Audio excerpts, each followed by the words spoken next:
Thank you all for coming to hear a subject that I know no one is interested in. Transforming lust into love. Lust, love, who cares for it, right? Of course, lust and love are tops on everyone's agenda, whether they admit it or not. Either you're thinking how to have lust and or love, or how not to have lust and have love. But in any case, it's like money. Whether people say that they are focusing on money as a goal in life or not, still, everyone thinks about money. Should I have more money? Or I'm not worried about money, and still thinking about money. Similarly, lust is like that. I'm not worried about lust. I am very concerned about it. What is the relationship between lust and love? Should there be a relationship between lust and love? Can I get the love without the lust? Can I get the lust without the love? This goes on and on. That's the way it is these days. We have our inbuilt drives because we have a body and a mind. And then there's the environment around us that is full of all kinds of stimulations, agitations, provocations. So what to do? I'll tell you a story that shows you how much we can become the victims of our own chemicals, and how our whole life can change, our whole vision can change. Think back to when you were maybe 8 or 9, 10 years old. In a certain way, life was kind of peaceful regarding a certain department. You didn't have certain anxieties, you didn't have certain goals. Your friendships, your relationships were not overshadowed by a certain reality. Remember the good old days? Then what happened? Something happened that you didn't ask for. It was thrust upon you by your biochemistry. The story is that, and it's true, I was coming home from school one day when I was maybe 11 years old. And my middle brother, he's 9.5. So I came home from school and I went into the backyard of the house, and there my brother and his friends, 9.5-year-old boys, 10-year-old boys, were digging a big hole in the ground. Big enough that they could actually sit in the hole and not be seen. So I said, what are you doing this for? Why are you digging this huge hole in the backyard? They said, the purpose of this hole is to hide from the girls. Hide from the girls? I said, you don't understand. Don't understand. The girls want to attack us. Really? Why? You don't understand. They do silly things like play with dolls. We just don't want to be near them, so we dug this big hole in the ground to hide from them. Okay, we move ahead a couple of years. I was 14, my brother was 12.5. So I'm coming home from school again, and I see this big crowd of young guys in front of my house. This is New York City. So, since I was older, I could push my way to the center of the crowd. And there was my 12.5-year-old brother and another guy going at it like boxers, while the crowd of young boys was observing. So since I was older, I kind of, after I pushed my way to the center, I just got in the middle of the two boxers and said, hey guys, what is this all about? Why is this going on in front of our house? And so my brother very solemnly told me, you don't understand. We both like the same girl. Oh, what happened? In a couple of years, what happened? We all know what happened. The neurochemicals changed, the hormones changed, and their whole worldview changed. So similarly, with us, we're subject to powerful drives, and we don't know really what to do with them. You might say, what do you mean we don't know what to do with them? You got drives, you act on them. But what about the true fulfillment and lasting satisfaction? Where does that come from? The frustration levels are increasing because the acting on the lower drives is not bringing us all the happiness that we expect. And this is being noticed all around the world. I travel on every continent of the world for the past 40 years. And I remember a few years ago, I was speaking in Mumbai, in India. And I was speaking at one of our Bhakti yoga centers there. The subject I chose was frustrated love. I was shocked at the response. When I began giving my talk, I noticed there was all kinds of media there, TV cameras, journalists. They wanted to know, is this the latest thing from the West? Frustrated love. So they put me on TV, they wrote news articles about it. They were telling me, we want to be ready for this new product, frustrated love. We want to make sure India's on the cutting edge. Well, we really don't want to be on the cutting edge of frustrated love. But somehow or other, in spite of all the lust that's going on, where is the fulfillment? Where's the satisfaction? Consider this.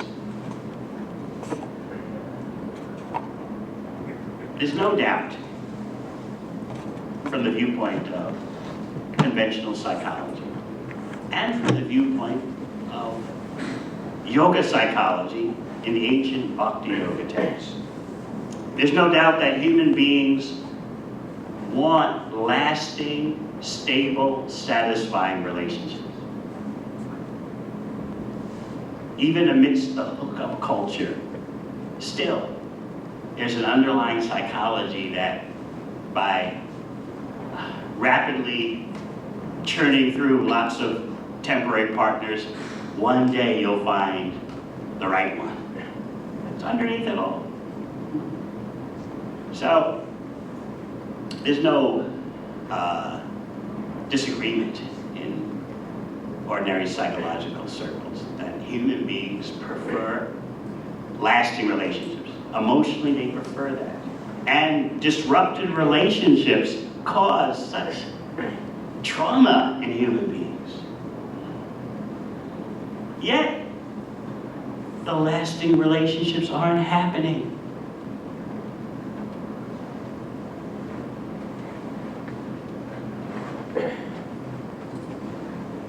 I was just reading in the New Scientist magazine how the world average for the duration of committed relationships is 11 years.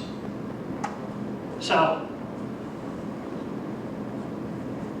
one notion being put forth by some Oxford scholars is that actually human beings don't have the capability, they don't have the hardware, they're not wired to engage in prolonged relationships.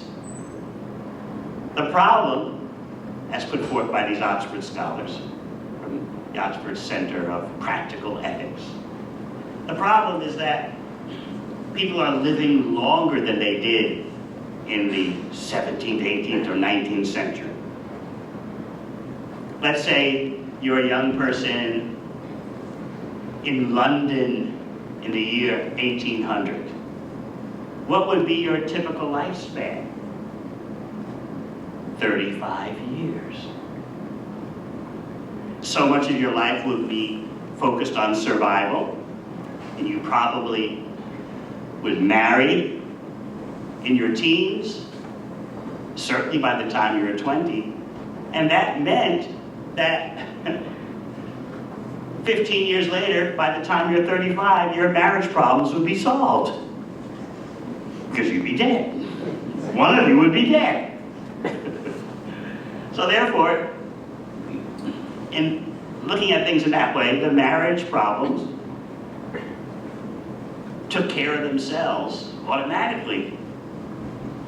You could say probably that's where the phrase, "till death do we part," came from, because after some years, one of you would be gone. But now, people are living 70s, 80s, sometimes 90s.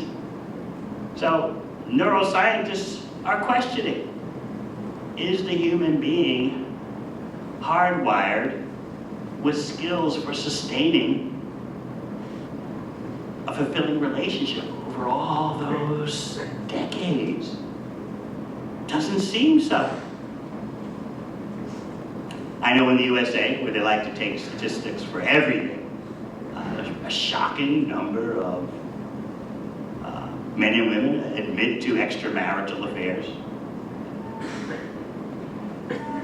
But still, human beings have this longing for stable relationships, truthful, honest relationships. I'm sure you all would agree. It's only in your utter frustration will you say, "What's love got to do with it? I don't care. Let's just have a temporary thrill." That's only out of frustration.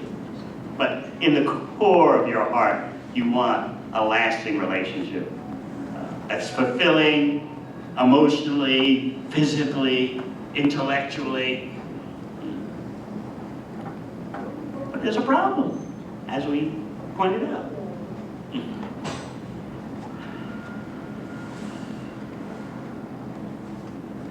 The good feelings fade.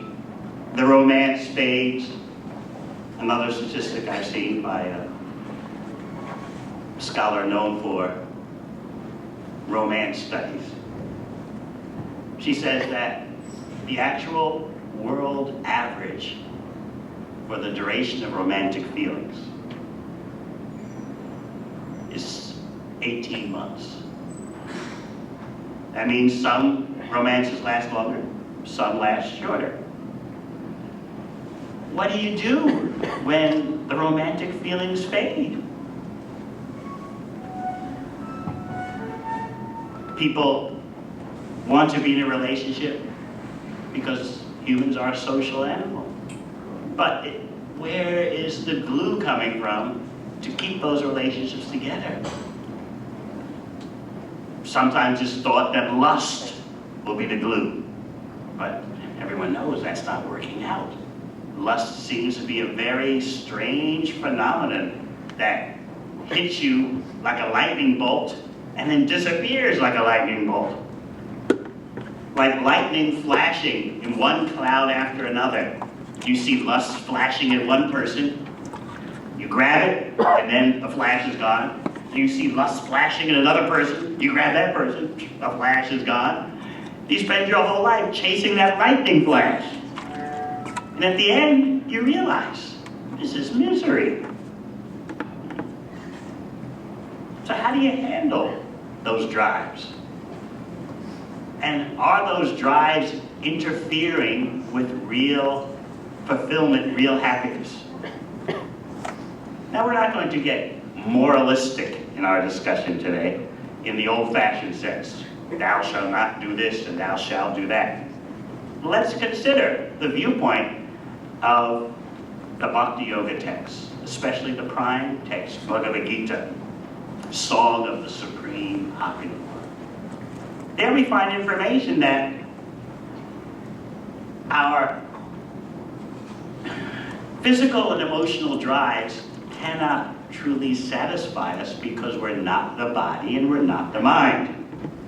Krishna points this out in the beginning of Bhagavad Gita, that there is your exterior of physiology and psychology, but then there is the core being, known in Sanskrit as the Atma, the unit of spiritual consciousness, which has nothing to do with the laws of material nature. But because that Atma, that unit of spiritual consciousness, is wearing a body of matter and making the mistake of identifying with the body of matter, the mind of matter, you take on so many artificial goals, artificial needs. You may have noticed these days that people can no longer discriminate between wants and needs.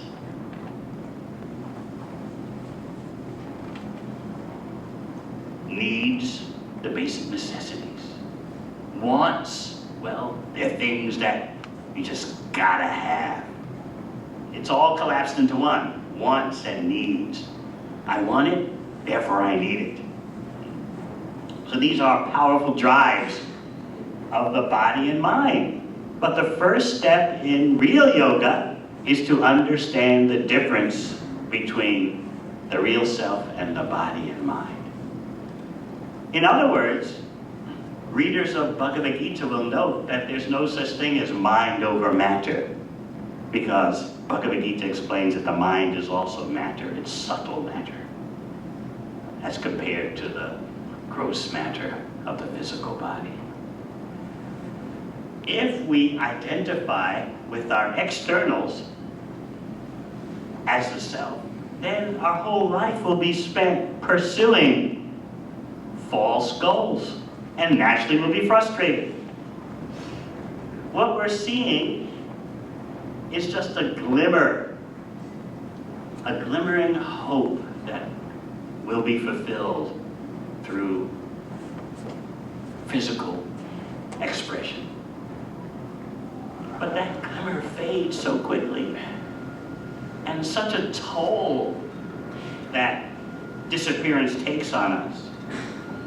I was talking to one young man just a couple of days ago, and he was telling me he was so devastated that his girlfriend left him, that he was physically sick, couldn't get up in the morning. And he called her on the phone. He just told me this a couple of days ago. He called her on the phone and said, "I'll do anything to get you back." And what was her answer? She didn't say anything. That's the worst thing. She didn't say anything. Just silence. So here he is, a young man in his 20s, and suddenly he has no outlet for his desires. So what is he to do? He's got to get out and start playing the field again, right? He's got to rustle something up, get some action going. But right now he's immobilized. So I told him, could it be that you're barking up the wrong tree? Could it be that you're neglecting your real identity while being so absorbed in these external desires? This is where the foundational understanding of yoga knowledge is so important. By understanding Krishna's presentation in Bhagavad Gita about how we are different from the material body, we can then control ourselves, because we know we're dealing with something that's external. Just like coming here, there's a bit of rain in the atmosphere. It didn't impede my coming here. I knew this is the weather. It's Melbourne. It's like that. Who knows? The weather could change any moment. but it's all external to me, and I have my mission, I have my event to attend, to be here with you all. So similarly, the yogi understands that the bodily influences and the mental influences are external. In the second chapter of Bhagavad Gita, Krishna gives a very incisive example. Krishna explains that just like so many rivers pour into the ocean, yet the ocean, relatively speaking, remains fixed. Similarly, so many desires may come to the yogi who's endeavoring for enlightenment, but the yogi remains fixed in consciousness, in pure consciousness, because the yogi is full in terms of the connection with the ultimate source. That connection with the ultimate source is described in Bhagavad Gita as Bhakti, pure spiritual consciousness, pure love.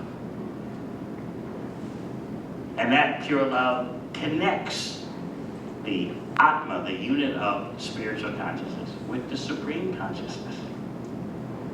Those of you who know anything about Krishna, you know that the very word Krishna means the unlimitedly all-attractive source of pleasure. So that is the goal of yoga. Not to simply connect with the temporary physical body and the changey temporary material mind, but to connect with the ultimate source of pleasure, which is non-material. So what the yoga texts offer us is non-material pleasure, not a life of repression. Sometimes we imagine that a life of sense control must be very miserable. What does the yogi do? Trying to control his or her senses. Such a person must be biting their fingernails all the time. No, no, no, yes, no, no, no, no. You gotta imagine it must be like that. Just think, the weekend is coming. Your friends call you up on a Friday. Coming out with us this weekend? You ready for some action? No, I think I'll stay home and control my mind and senses. What would the reaction be? Have you gone mad? Come on! It's the weekend. It's bad enough you've been restraining yourself on the weekdays, but now it's the weekend. People don't understand the value of that because they think you are depriving yourself of essential pleasure. But meanwhile, that so-called essential pleasure is causing them such frustration, and they're never satisfied. You know that. I was speaking at University of Manchester in the UK. And so I asked the students a question which they looked at me like, this is a dumb question. I asked, well, what do you do on a Friday night? They just all looked at me like, are you for real? Come on, what do you mean, what do we do on a Friday night? I said, no, please, I travel all over the world. It could be a little different here, It might be different from what they do in Melbourne on a Friday night or New York or whatever. Really want to know? What do we do on a Friday night? And this was a room full of future doctors, engineers, lawyers. What do we do on a Friday night? We get totally wasted. I said, well then, the next day, aren't you feeling pretty bad, in terms, you wake up 3 o'clock in the afternoon and you're hungover and that's okay. Because for a few hours on Friday night, we were flying.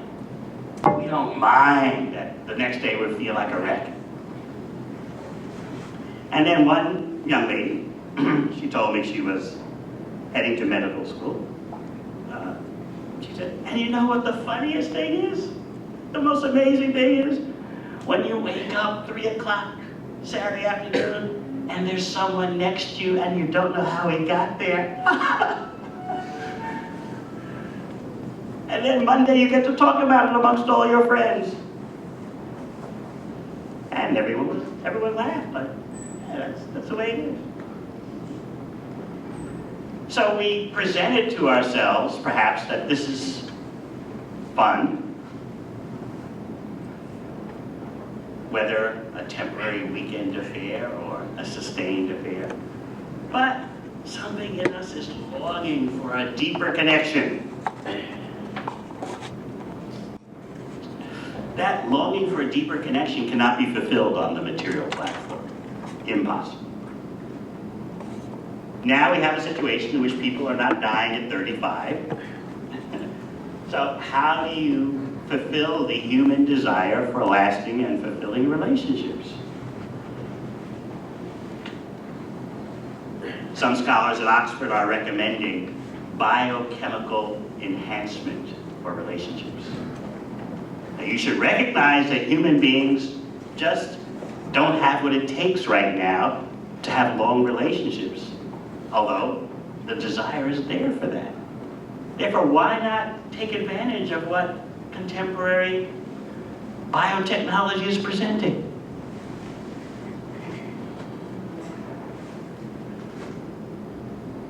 So much of what people call lust or love can be connected to various neurochemicals, oxytocin, dopamine. Some of those neurochemicals, like dopamine, are more powerful than cocaine. That's that feeling you get when you so-called fall in love. The dopamine is flowing. And then the so-called cuddle chemical, oxytocin. When there's physical contact, there's this preliminary feeling of tranquility. So, why not use these biochemicals to help people have a lasting relationship?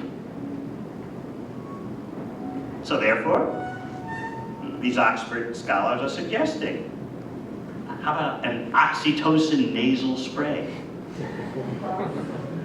Your partner is kind of losing his or her yearning for you, and you just say, here, spray a bit of this up your nose.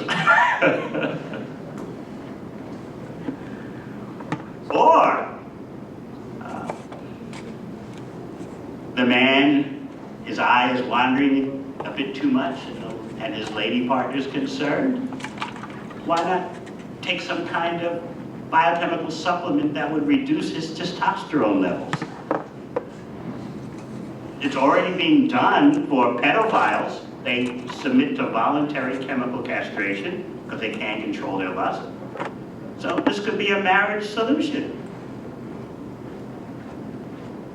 Administer a supplement that reduces the testosterone, and then the man, can control himself better. The argument is, you're already administering drugs for depression. Obviously, you just don't walk into a psychiatrist's office and immediately he hands you drugs. But first they try to talk to you and talk your way through your crisis in life. But then the drug is prescribed. So similarly, when it comes to relationship crises, why not just try to talk to the couple a bit, and then if all else fails, which it probably will, then you just, okay, take this biochemical relationship enhancer. So the proponents of this are saying that since human beings cannot control themselves, and they're the victims of such powerful desires and drives, why not use biotechnology to aid their efforts so they're not so driven crazy by it all? A survey was done in the UK about, would you allow biochemical relationship enhancers in your affair, in your relationship? Guess what the results of the survey were? almost all the women objected. No way. How do I know he's really feeling for me? Really? I mean, his emotions could all be just the drugs. And what do you think the men said? Hey, whatever works.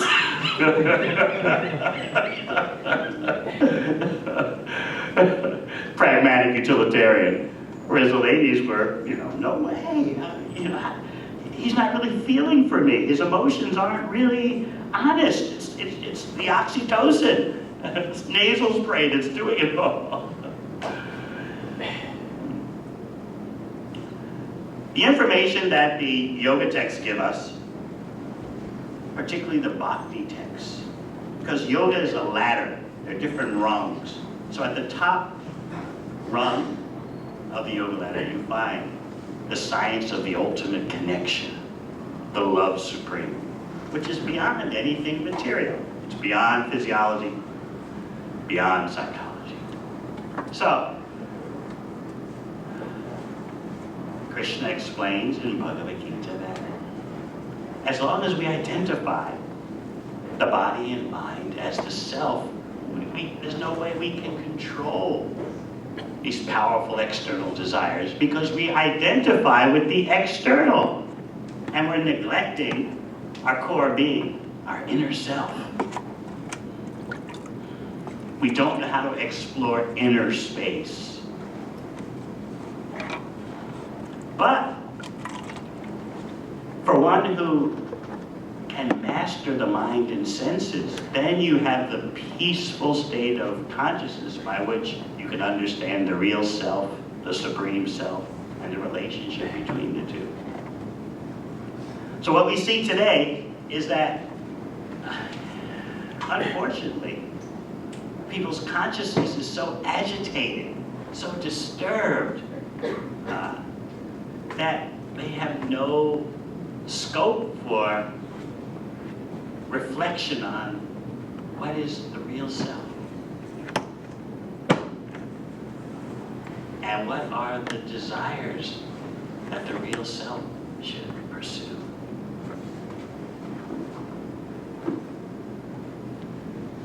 Just think, if you're material, and that's all there is to you, then pursue material desires, the temporary urges, even though you won't be satisfied. But just think, if you are non-material in your core being, then we need to know about non-material desires. And that is what the Bhakti Yoga texts focus on. Non-material desires, which are expressed in relationship to the supreme source of pleasure. This is called Krishna Consciousness or Bhakti Yoga.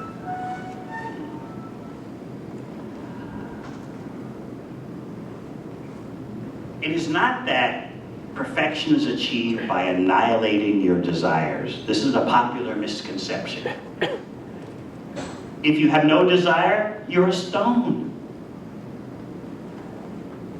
The perfection of yoga means to elevate your desires from the low level to the topmost level, from the material level to the non-material, the spiritual level. You cannot annihilate desire. So Bhakti Yoga, known in the West as Krishna Consciousness, means how to desire imperfection. The essential subject that's missing in our university education is desire management. You may know so many things: geology, cosmology, astrophysics, biotechnology, business administration. But if you don't know how to manage your desires, life will be miserable. So then the question will be, for how long is life going to be miserable? Because people are living longer than 35.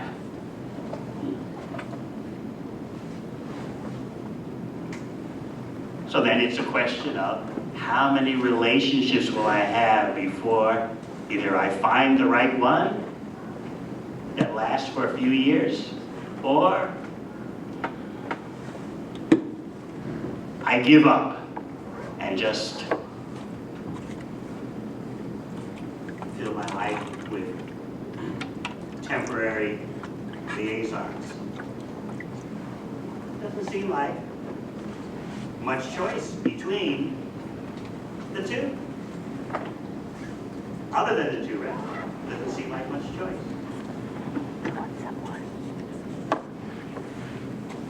How to solve this crisis?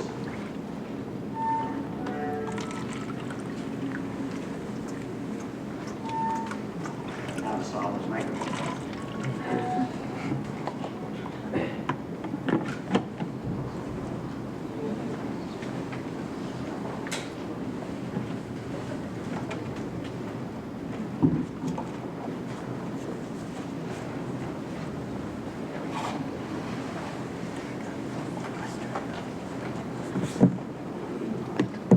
So how to solve this crisis, not simply in our relationships, but the crisis in terms of our desires. What we want, we're not getting. We want to desire others. Why? Are other people just sense objects? This is yoga terminology, by the way. Senses and sense objects. The eyes want to see nice things. The ears want to hear good sounds. The tongue wants to taste things that are succulent.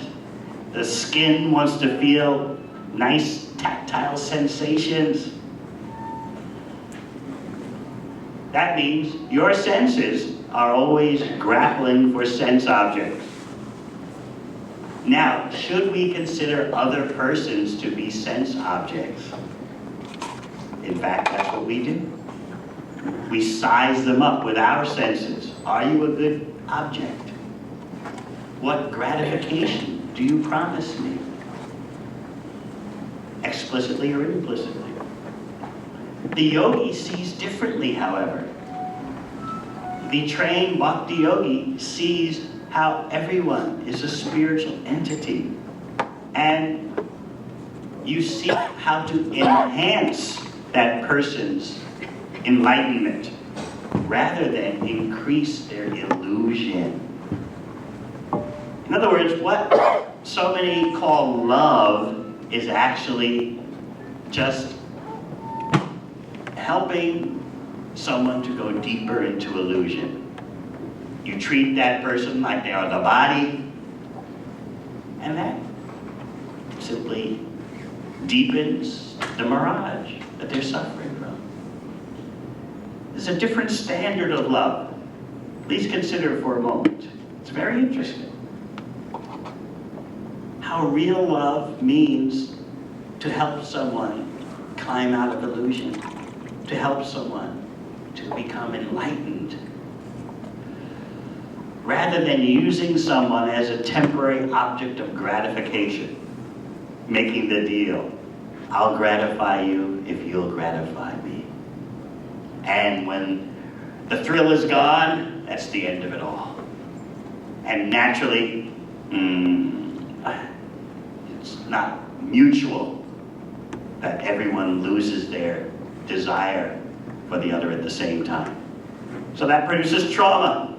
You've lost your desire for me, but I still have a desire for you. How do you cope with that? You all know. It's not easy.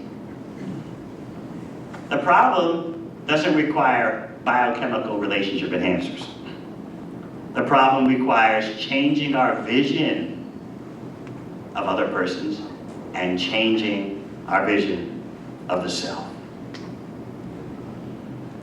If I'm a non-material entity, regardless of the material coverings, body and mind, if I'm a non-material entity and you're a non-material entity, how can we act towards each other based on that reality? How can we assist one another in connecting to the supreme non-material reality? That's the real purpose of yoga.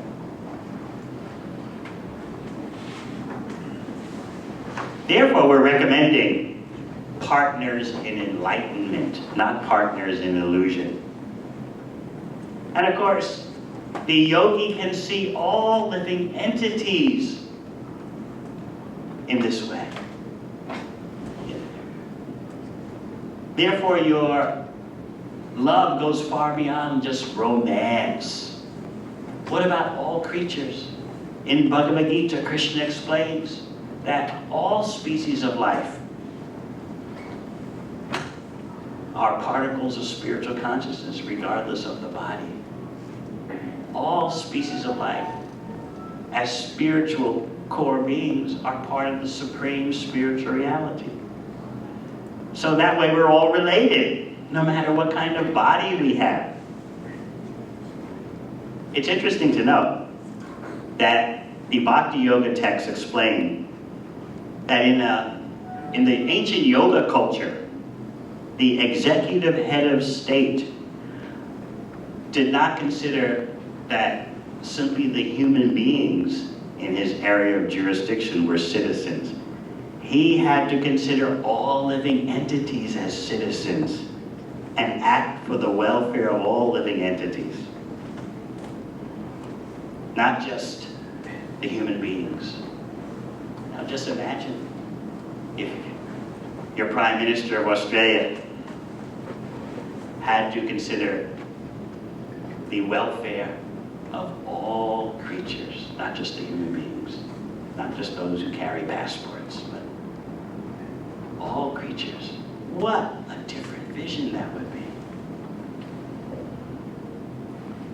So my point in telling you this is that to give you some idea of how this Bhakti Yoga vision of Krishna consciousness expands your worldview so extraordinarily.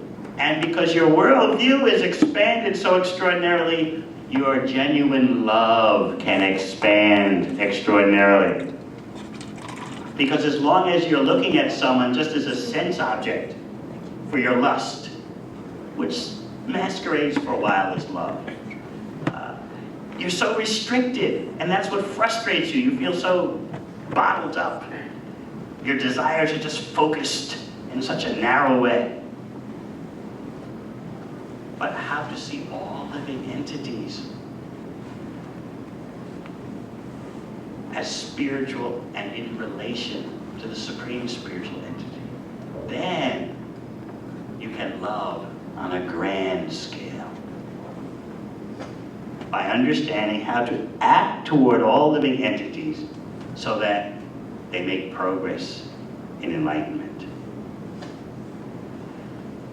This is the greatest art, the greatest science, the greatest culture. So, there's a great treasure to be had if we can rise above the lust and artificial love platform. How do we truly act for someone's welfare? Because we all want to love. What does it mean? If someone cares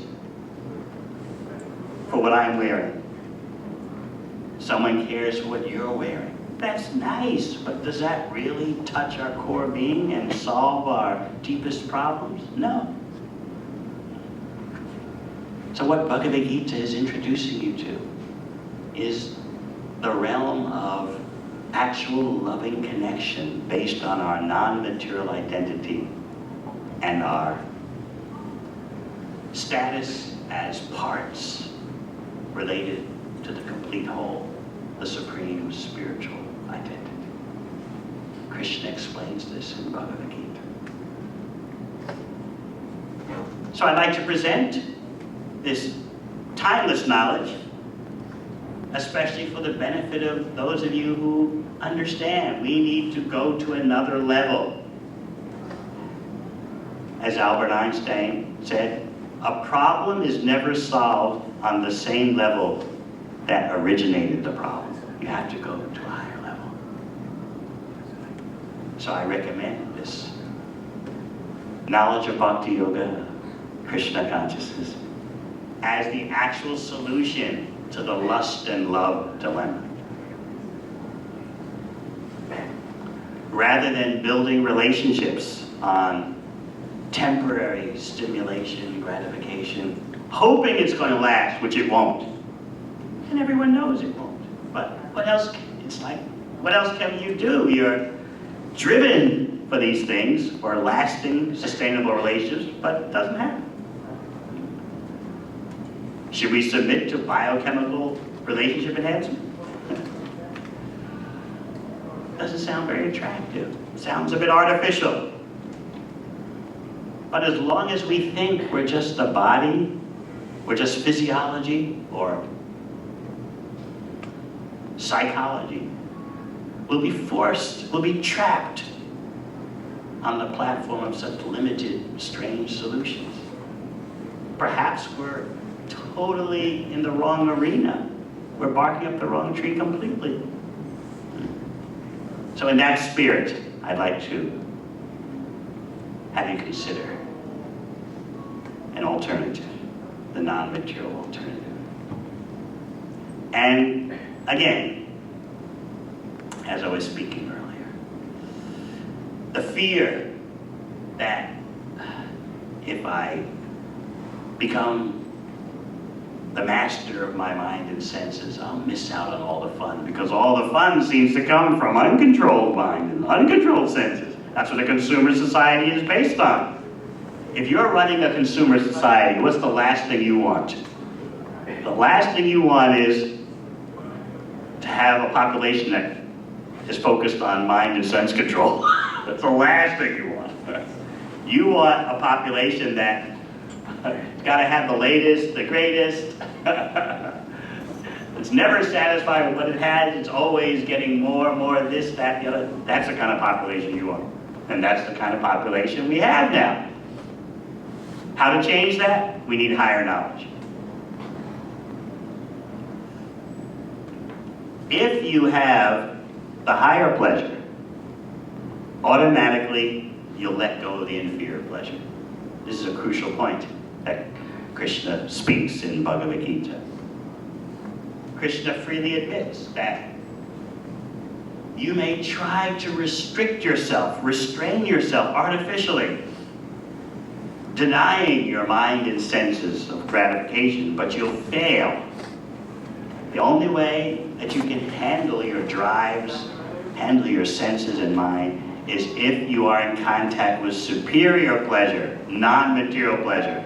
Then automatically you'll let go of the lower, the material pleasures. Self-interest.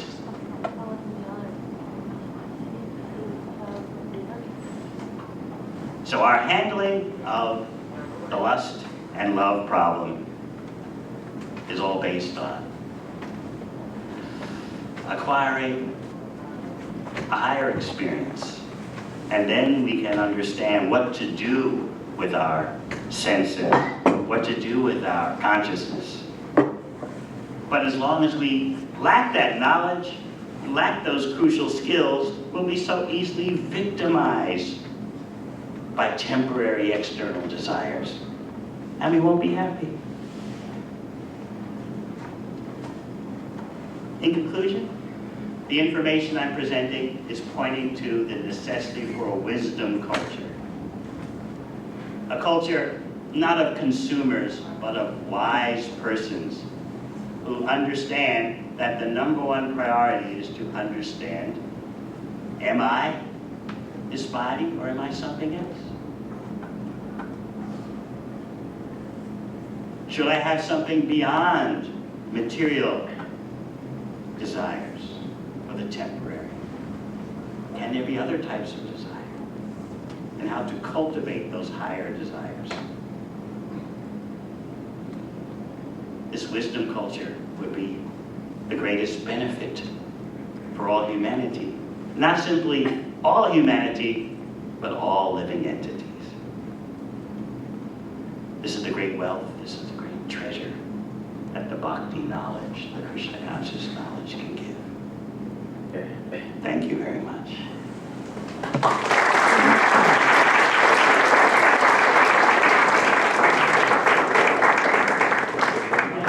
Might there be any questions? I always like speaking at Melbourne Uni because, well, I find the students here to be open, and that means they're willing to admit there could be alternatives.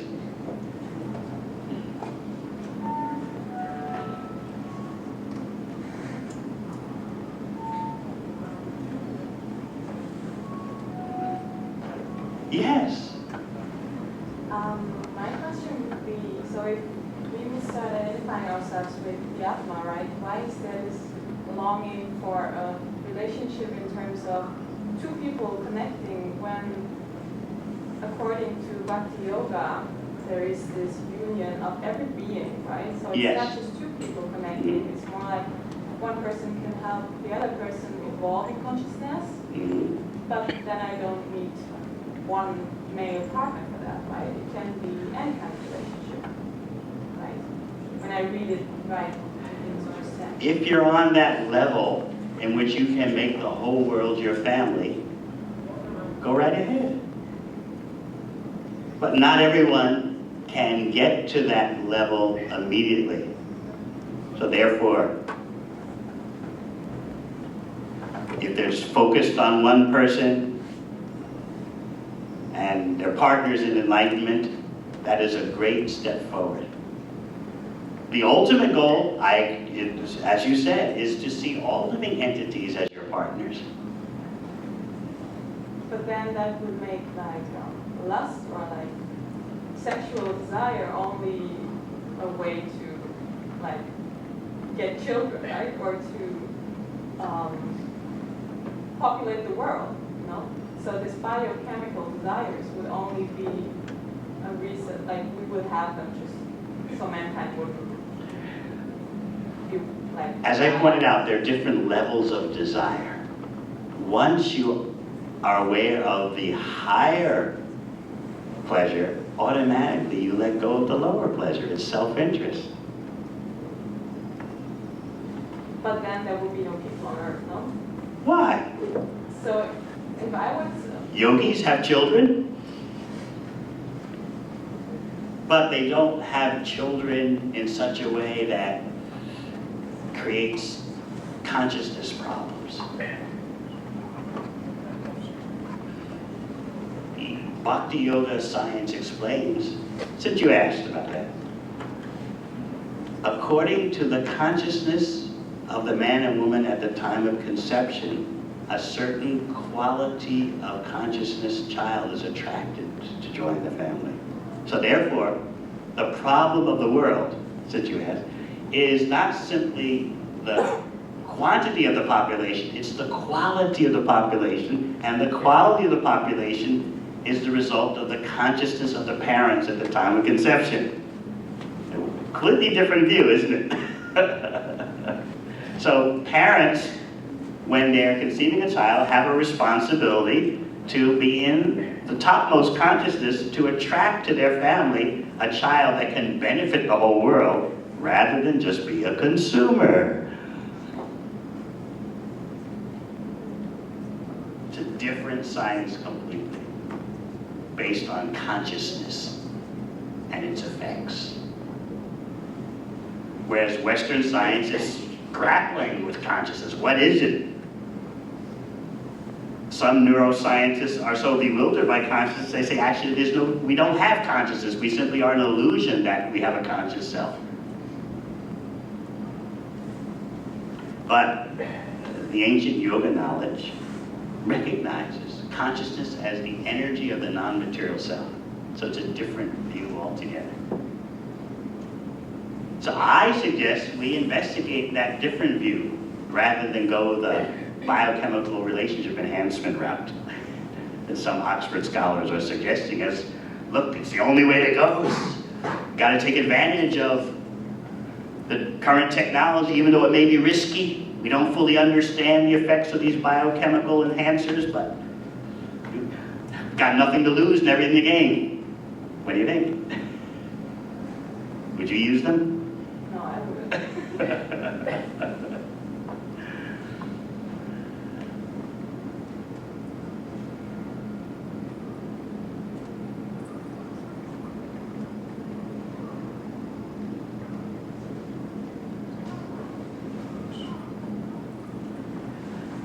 This is a very crucial topic we've been speaking on.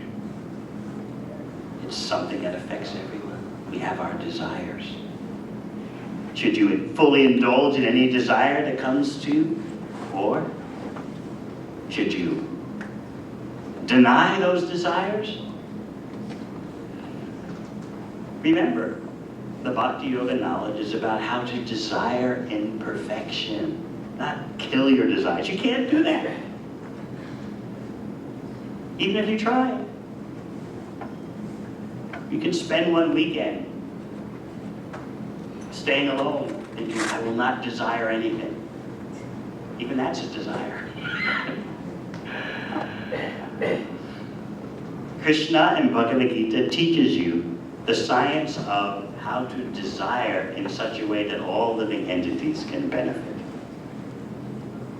That's the love supreme.